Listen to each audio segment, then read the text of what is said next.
Hello friends, welcome to Amla Fashion. Neck shoulder 6 inch எடுத்திருக்கேன். Length வந்து 15.5 inches. Width wise வந்து 12 inch. அதாவது on foldல நீங்க போடும்போது 12 inchல போட்டுக்கோங்க. ஆம்கோலோட லென்த் வந்து 6 inch. ஆம்கோலோட curve line வந்து 1.25 inch. பேக் நெக் வந்து க்ளோஸ்டாக எடுத்துக்கிட்டிங்கன்னா 1 inch எடுத்துக்கோங்க. லோ நெக்காக இருந்தால் 1.25 inch எடுத்துக்கோங்க. ஓகேங்களா? நெக்கு வித்து வந்து 2.5 inches. நெக்கோட லென்த் வந்து 9.5 inches. இந்த லென்த் மார்க் பண்ணுறோம் இல்லையா அந்த இடத்துல வந்து நெக்கு வித்தை விட கீழே வந்து ஒரு ½ inch எக்ஸ்ட்ரா நீங்கள் மார்க் பண்ணிக்கோங்க. ஓகேங்களா?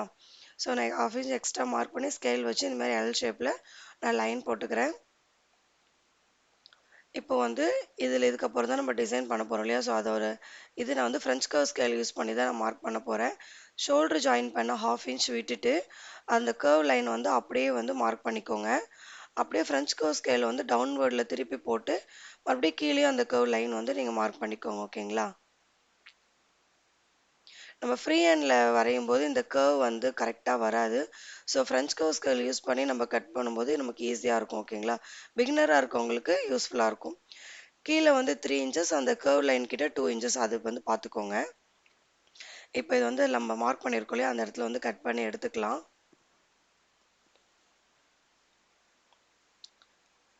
கட் பண்ணியாச்சு. இப்போ வந்து இதில் டிசைன் பண்ணுறதுக்கு வந்து 1.5 inch கேன்வாஸ் வந்து யூஸ் பண்ணி நம்ம வந்து இது பண்ணலாம். அப்போ அதுக்கு தான் இந்த மார்க் பண்ணுறேன் நான்.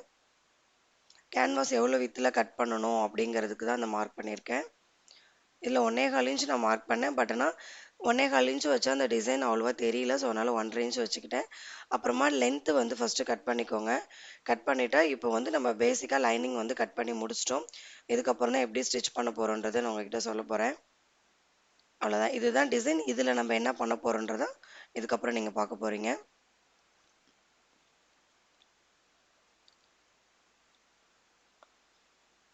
கேன்வாஸ் வந்து கட் பண்ணிக்கலாம்.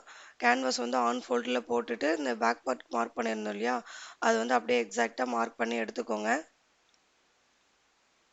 அதே ஃப்ரெஞ்ச் கர்வ் ஸ்கேல் யூஸ் பண்ணியே மார்க் பண்ணிக்கோங்க. ஏன்னா லைனிங்கிறது தின்னாக இருக்கும். நம்ம மார்க் பண்ணும்போது இப்படி இப்படி மூவ் ஆகவும் வாய்ப்பு இருக்குது. ஸோ நீங்கள் ஃப்ரெஞ்ச் கர்வ் ஸ்கேல் யூஸ் பண்ணிங்கன்னா ஒரே வேலையாக உங்களுக்கு முடிஞ்சிடும். ஓகேங்களா?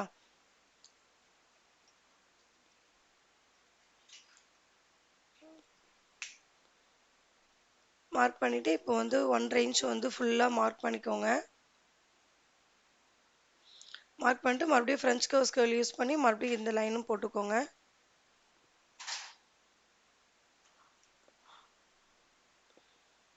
போட்டுட்டு இதை கட் பண்ணி எடுத்துருங்க. கட் பண்ணி எடுத்திங்கன்னா 2 பீஸாக உங்களுக்கு இருக்கும். ஓகேங்களா? ஸோ இதை வந்து நம்ம சாரியோட கலர் அதாவது நேவி ப்ளூவில் இருக்கும். அந்த கலரில் அதோட சில்க் காட்டன் அந்த சாரீ.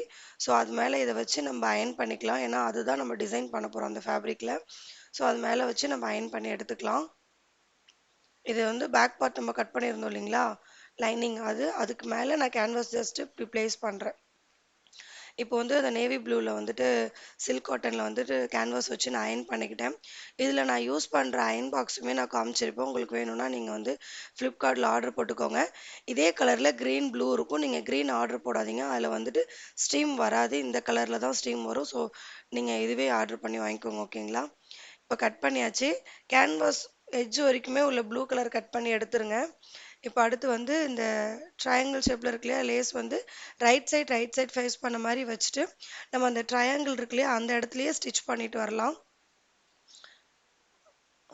அதாவது அந்த கர்வ் லைன் கொடுத்துருக்கோம் இல்லையா அந்த கர்வ் லைனுக்கு ஏற்ற மாதிரி நம்ம லேஸை வந்து வளைச்சி கொடுத்து நம்ம ஸ்டிச் பண்ணணும்.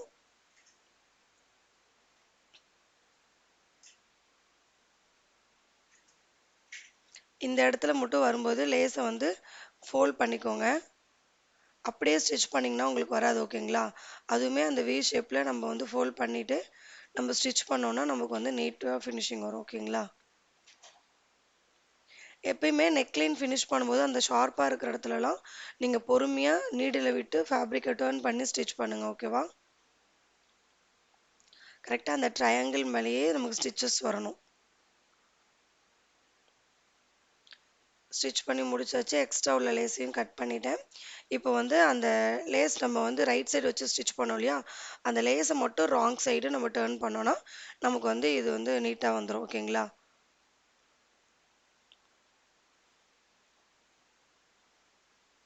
லேஸ் இந்த மாதிரி வச்சு ஸ்டிச் பண்ணிங்கன்னா கொஞ்சம் லைஃபும் வரும். இன்னொன்று வந்துட்டு நமக்கு இரிட்டேட் ஆகுற மாதிரியும் இருக்காது. ஓகேவா? அது கீழேயும் மறுபடியும் அந்த கர்வ் லைன் இருக்கு இல்லையா, அங்கே வந்து உள்ளக்க ஃபேப்ரிக்கை வந்து வி ஷேப்பில் டேர்ன் பண்ணிவிட்டு நீங்கள் வந்து லேஸ் வந்து ஸ்டிச் பண்ணிட்டு வாங்க. ஓகேவா? அப்படியே ஸ்டிச் பண்ணிங்கன்னா வராது. கையால் அந்த வி ஷேப்பில் ஃபோல்ட் பண்ணி லேஸை ஒரு ராங் சைடு டேர்ன் பண்ணிவிட்டு நீங்கள் ஸ்டிச் பண்ணிட்டு வாங்க. அந்த blue colour navy blue colour fabric இருக்கு இல்லையா, அந்த எட்ஜ்லேயே ஸ்டிச் பண்ணிட்டு வாங்க. லேஸ்க்கும் அந்த ப்ளூக்கும் அந்த ஜாயிண்ட் ஆகிற இடம் அந்த எட்ஜ்லேயே ஸ்டிச் பண்ணிட்டு வாங்க. நம்ம ஸ்டிச் பண்ணும்போது நம்ம ஃபோக்கஸ் வந்து அந்த நீடில் கிட்ட தான் இருக்கணும். ஓகேவா? நீடில் பார்த்தா மட்டும்தான் நமக்கு அந்த ஸ்டிச்சஸ் லைன் கரெக்டாக வரும்.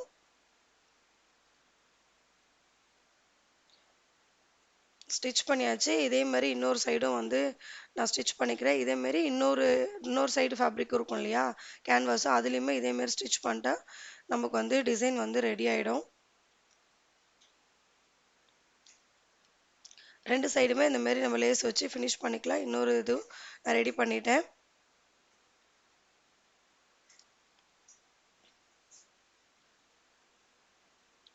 இப்போ அடுத்து வந்துட்டு நம்ம ப்ளவுஸோட பார்ட் இருக்கு இல்லையா, டிசைன் வந்து ரெடி பண்ணிட்டேன். இப்போ வந்து ரைட் சைடு ஃபேஸ் பண்ண மாதிரி, அதாவது ப்ளவுஸோட மெயின் ஃபேப்ரிக் இருக்கு இல்லையா, அதோட ரைட் சைடு ஃபேஸ் பண்ண மாதிரி லைனிங்கை போட்டு நம்ம ஸ்டிச் பண்ணிட்டு வரணும். ஓகேங்களா? அந்த அடித்து திருப்புறதுன்னு சொல்லுவாங்க இல்லையா, அந்த மெத்தடு தான். ஏன்னா இதுக்கு மேலே நம்ம கேன்வாஸ் வச்சு தானே ஸ்டிச் பண்ண போகிறோம். ஸோ லைனிங் அடித்து திருப்பினாலே நமக்கு வந்து நல்லா கரெக்டாக இருக்கும். 1/4 இன்ச்சுனா அந்த 1/4 இன்ச்லேயே ஸ்டிச் பண்ணிட்டு வாங்க. ஏன்னா அந்த கர்வ் லைன்லாம் ரொம்ப கூடயோ குறையோ நீங்கள் ஸ்டிச் பண்ணிங்கன்னா அந்த டிசைன் வந்து உங்களுக்கு எக்ஸாக்டாக வராது. ஓகேவா? நீங்கள் கரெக்டாக ஸ்டிச் பண்ணிட்டு வந்தால் தான் உங்களுக்கு கரெக்டாக இருக்கும். இப்போ வந்து இந்த மாதிரி கிராஸாக சிசர் கட் கொடுத்துக்கோங்க. கர்வ் லைன்லலாம் சிசர் கட் கொடுத்து நம்ம டேர்ன் பண்ணாதான் நமக்கு வந்து அந்த கர்வ் லைன் அழகாக வரும். ஓகேங்களா? இப்போ லைனிங்கை மட்டும் டேர்ன் பண்ணி லைனிங் மேலே ஸ்டிச் பண்ணிக்கலாம்.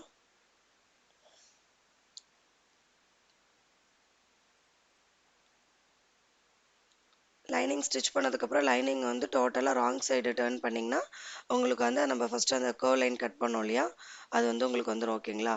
இப்போ இதுக்கு மேலே ஒரு டாப் ஸ்டிச் போட்டுக்கலாம். ஸ்டிச் போட்டதுக்கப்புறம் கேன்வாஸ் இது மேலே வச்சு நம்ம ஸ்டிச் பண்ணால் டிசைன் ரெடி. ஓகேவா? ஆனால் அதுக்கு முன்னாடி மெயின் ஃபேப்ரிக்கும் லைனிங்கும் சுற்றிக்கும் நம்ம ஸ்டே ஸ்டிச் போடணும். அதை வந்து ஸ்டே ஸ்டிச் போட்டு நம்ம எடுத்துக்கலாம்.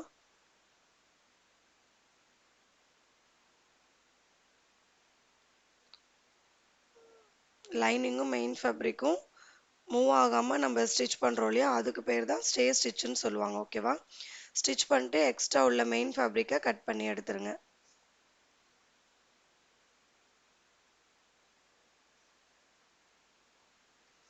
இதே மாதிரி இன்னொரு சைடும் நம்ம ரெடி பண்ணிக்கலாம். கரெக்டாக கேன்வாஸ் வச்சு பார்க்குறேன். அந்த கர்வ் லைனில் நம்ம கரெக்டாக ஃபினிஷ் பண்ணியிருக்கோமான்னு சொல்லிட்டு எனக்கு கரெக்டாக இருந்தது. ஸோ இன்னொரு சைடும் ரெடி பண்ணிட்டு இது மேலே நான் கேன்வாஸ் வச்சு நான் ஸ்டிச் பண்ணிட்டேன். எனக்கு வந்து ப்ளவுஸ் ரெடி. நாட்டு கேட்டிருந்தாங்க. ஸோ அதனால் நாட் எங்கே வைக்கணுன்றதை மெஷர் பண்ணிக்கிறேன். 3 இன்ச்சஸ் வந்து நான் மார்க் பண்ணிவிட்டு கேன்வாஸுக்கும் ப்ளவுஸுக்கும் நடுவில் இந்த நாட் வச்சா நாட் இன்விசிபிளாக இருக்கும். நாட் ஸ்டிச் பண்ணியிருக்கிறதே தெரியாது. ஓகேங்களா? ஸோ இந்த மாதிரி நீங்கள் கேன்வாஸ் வச்சு ஸ்டிச் பண்ணும்போது இந்த மாதிரி ட்ரை பண்ணுங்கள். ஃபஸ்ட்டு நான் வந்து நாட் எங்கே வைக்கணுமோ அதை வந்து கரெக்டாக வச்சு நான் ஸ்டிச் பண்ணிக்கிறேன். ஐ மீன் லாக் ஸ்டிச் போட்டு எடுத்துக்கோங்க. ஒரு ஸ்டிச்சஸ் இல்லாமல் 2 3 லாக் ஸ்டிச்சஸ் போட்டு நாட்டு ஸ்டிச் பண்ணிட்டு இப்போ வந்து கரெக்டாக ப்ளேஸ் பண்ணி நம்ம நெக்லைன் வந்து கேன்வாஸ் அது மேலே வச்சு நம்ம ஸ்டிச் பண்ணிக்கலாம். ஓகேவா? பார்க்க சிம்பிள் டிசைனாக தான் இது தெரியுது. பட் ஆனால் இது வேலை பண்ண பண்ண வந்துக்கிட்டே தான் இருந்தது. ஸோ பிகினராக இருக்கவங்க ட்ரை பண்ணிங்கன்னா கொஞ்சம் கஷ்டமாக தான் இருக்கும். பார்த்து பொறுமையாக பண்ணுங்கள்.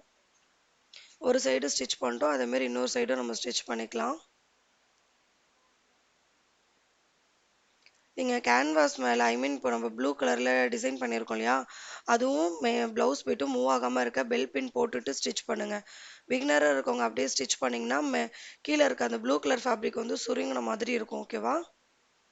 இப்போ அடுத்து வந்து நேவி ப்ளூ கலரில் ஃபேப்ரிக் வந்து எவ்வளோ நம்ம கட் பண்ணமோ அந்த டிசைனுக்கு ஏற்ற மாதிரி கட் பண்ணி ப்ளீட்டட் வச்சுட்டேன். இப்போ நான் இது மார்க் பண்ணிக்கிட்டேன். இந்த மார்க் எப்படி மார்க் பண்ணியிருக்கேன்னா, நம்ம சென்டர்ல நம்ம நெக்லைன் கட் பண்ணோம் இல்லையா? இந்த பீஸ் கட் பண்ணியிருக்கோம் இல்லையா? இத வந்து கரெக்ட்டா சென்டர்ல பிளேஸ் பண்ணிட்டு, 2 சைடும் இந்த ஃபேப்ரிக் அடிச்சு திருப்புனதுல 1/4 இன்ச் போயிருக்கும் இல்லையா? ஸோ அந்த 1/4 இன்ச் விட்டு நான் மார்க் பண்ணியிருக்கேன். ஓகேங்களா? கரெக்ட்டா நம்ம பிளேஸ் பண்ணி ஸ்டார்ட் பண்ணும்போது, லாக் ஸ்டிச் போட்டு ஸ்டார்ட் பண்ணுங்க. முடிக்கும்போது லாக் ஸ்டிச் போட்டு முடிங்க. ஓகேங்களா?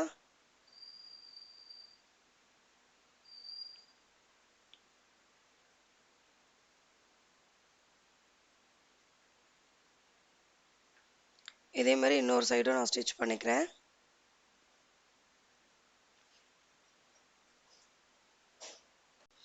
அதுக்கு முன்னாடி நம்ம அந்த ப்ளீட்டட் வச்சு ஸ்டிச் பண்ணியிருந்தோம் இல்லையா? அத அப்படியே விட்டோம்னு வச்சுக்கோங்களேன், வேர் பண்ணும்போது அது கொஞ்சம் ஓப்பன் ஆயிடுது.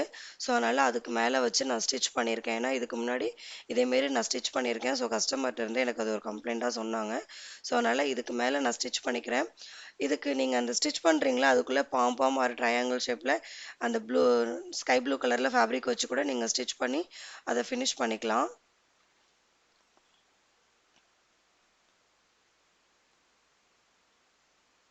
இன்னொரு சைடும் இதே மாரி லாக் ஸ்டிச் போட்டு ஸ்டார்ட் பண்ணி, லாக் ஸ்டிச் போட்டு நீங்க முடிச்சுக்கோங்க. ஓகேங்களா? அவ்வளோதான் வந்து இப்போ நமக்கு பேக் பார்ட் ரெடி ஆயிடுச்சு. ஸ்ட்ரெயிட் ஃபேப்ரிக் 2 இன்ச்சஸ்ல கட் பண்ணி, வேஸ்ட் லைன் மேல வச்சு நம்ம ஸ்டிச் பண்ணி, ராங் சைடு டர்ன் பண்ணி, ஃபோல்ட் பண்ணி இது மாரி ஸ்டிச் பண்ணிட்டீங்கன்னா, உங்களுக்கு வந்து வேஸ்ட் லைனும் ஃபினிஷ் ஆயிடும். இப்ப நான் இத ஏன் காமிக்கிறேன்னா, நீங்க இத அப்படியே ஸ்டிச் பண்ணிட்டு ஒரே த்ரெட்ல ஸ்டிச் பண்ணிட்டு வந்துரக்கூடாது. ஓகேங்களா? இங்க ஸ்கை ப்ளூ கலர் இருக்கு. நடுவுல வந்து நேவி ப்ளூ இருக்கு இல்லையா? ஸோ அது வரைக்கும் ஸ்டாப் பண்ணிட்டு நேவி ப்ளூ மேல ஸ்டிச்சஸ் விழாம எடுத்துட்டு வந்துட்டு, அதுக்கப்புறம் நீங்க ஸ்கை ப்ளூ மேல ஸ்டிச் பண்ணுங்க. ஏன்னா, அந்த நேவி ப்ளூ மேல ஸ்கை ப்ளூ கலர் த்ரெட் பட்டா, அது நீட்டா இருக்காது. பார்க்க லுக் வைஸ் பார்க்க நீட்டா இருக்காது. ஸோ அந்த இடம் மட்டும் நேவி ப்ளூ கலர்ல ஹெம்மிங் பண்ணிக்கோங்க. இல்லன்னா வந்து நீங்க த்ரெட் மாத்தி ஸ்டிச் பண்ணிக்கோங்க. பேக் சைடு டாட் ஸ்டிச் பண்ணிட்டோம்னா, நமக்கு வந்து இந்த ப்ளவுஸ் டிசைன் வந்து ரெடி ஆயிரும்.